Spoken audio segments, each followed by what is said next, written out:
নমস্কার বন্ধুরা, আমি জ্যোতিষ রঞ্জিত। আজ আলোচনা করব স্বয়ং মা লক্ষ্মী ঘরে আসার আগে কি কি সংকেত পাঠায়। ফাইন্যান্সিয়াল সাকসেস পেতে আমরা সবাই চাই, কিন্তু সবার অর্থভাগ্য ভালো হয় না। হিন্দু ধর্ম অনুসারে লক্ষ্মীর কৃপাদৃষ্টি পেলে তবে জীবন অর্থ ও সৌভাগ্য লাভ করা যায়। আপনার ঘরে লক্ষ্মীর আগমন ঘটেছে কিনা তা বোঝার জন্য কয়েকটি ঘটনা আপনার সঙ্গে ঘটেছে কিনা সেদিকে লক্ষ্য রাখুন, কারণ জ্যোতিষশাস্ত্র অনুসারে এই ঘটনাগুলি লক্ষ্মীর আগমনের ইঙ্গিত দেয়। আমার এই ভিডিওতে জেনে নিন কোন কোন সংকেতের কথা বলা হয়েছে। যে ঘরে লক্ষ্মীর বাস হয় সেই ঘরে অর্থের বর্ষা হয়ে থাকে। লক্ষ্মীকে সুখ, সমৃদ্ধি ও বৈভব প্রদানকারী দেবী মনে করা হয়। প্রচলিত ধারণা অনুযায়ী যার উপর লক্ষ্মী প্রসন্ন হয় তার জীবন সুখ, সমৃদ্ধি, আনন্দ ও অর্থ সম্পদ বৈভবে ভরে যায়। অর্থলাভ আমাদের জীবনে তখনই হয় যখন সম্পদের দেবী লক্ষ্মী আমাদের প্রতি তার কৃপাদৃষ্টি দেন।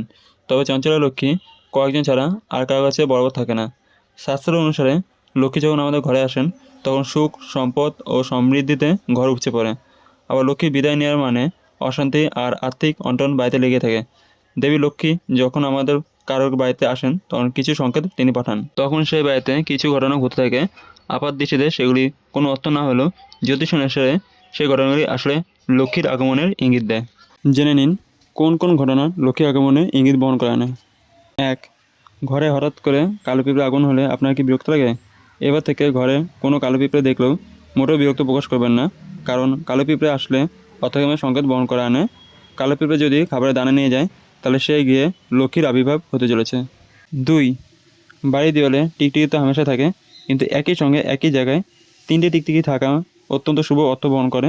জ্যোতিষশাস্ত্র অনুসারে এটি লক্ষ্মীর আগমনের ইঙ্গিত বহন করে, অর্থাৎ আপনার জীবনে সুখ সৌভাগ্য আসতে চলেছে। 3. ডান হাত ক্রমাগত চুলকানো অর্থগমে ইঙ্গিত দেয় বলে প্রচলিত বিশ্বাস। 4. বাড়িতে যদি কার্নিশ বা ঘুলঘুলি অথবা কোথাও পাখি বাসা বাঁধে তাহলে অত্যন্ত শুভ সংকেত। এর অর্থ শীঘ্রই টাকা পয়সা পেতে চলেছেন আপনি। 5. রাতে ঘুমিয়ে স্বপ্ন আমরা সবাই দেখি। কোনো কোনো স্বপ্ন শুভ সংকেত বহন করে, যেমন ঝাঁটা, পেঁচা, কলসি, বাঁশি, হাতি, টিকটিকি, সাপ অথবা গোলাপের স্বপ্ন আসন্ন অর্থলাভে ইঙ্গিত দেয়। 6. খুব ভোরে বাড়ি থেকে বেরিয়ে যদি দেখেন কেউ ঝাঁট দিচ্ছেন তাহলে আপনার খুশি হওয়ার যথেষ্ট কারণ আছে, কারণ পরপর কয়দিন এই দৃশ্য দেখা অর্থ আপনি মোটা টাকা রোজগার করতে চলেছেন। 7. শঙ্খের আওয়াজ শোনা হিন্দুদের মতে অত্যন্ত শুভ। সকালে ঘুম থেকে উঠে যদি শঙ্খের আওয়াজ শুনতে পান তার অর্থ লক্ষ্মীর আগমন ঘটতে চলছে আপনার ঘরে। 8. সকালবেলা বাড়ির সামনে গরু এসে ডাক দিতে শুরু করলে বুঝবেন অর্থের আগমন ঘটতে চলেছে। 9. বাড়িতে টিয়া পাখি উড়ে আসা একটি ভালো ইঙ্গিত। 10. পদ্ম ফুলের স্বপ্ন দেখলে বুঝবেন শীঘ্রই মা লক্ষ্মীর আশীর্বাদ পেতে চলেছেন। এমন স্বপ্ন ভবিষ্যতে গুপ্তধন লাভের দিকে ইশারা করে। 11. দীপাবলির দিনে কিনে দেখতে পেলে অবশ্যই অর্থলাভ হয়। 12. বৃহস্পতিবার হলুদ কাপড়ে কোনো মেয়েকে দেখতে পেলে তাও অর্থলাভের সংকেত বহন করে।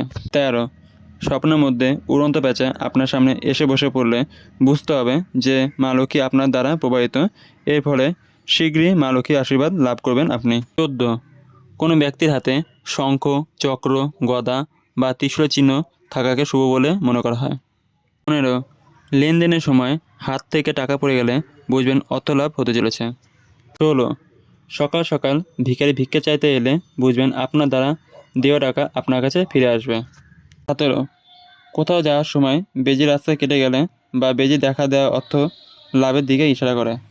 সম্পূর্ণ ভিডিও দেখার জন্য আপনাদের অসংখ্য ধন্যবাদ। ভিডিওটি ভালো লাগলে লাইক, শেয়ার আর আপনাদের কোনো মন্তব্য থাকলে কমেন্টে জানাবেন এবং চ্যানেলটিকে সাবস্ক্রাইব করে বেল আইকন অন করে পাশে থাকবেন। আজকে আমার ভিডিও এখানে শেষ, দেখা হবে পরের ভিডিওতে।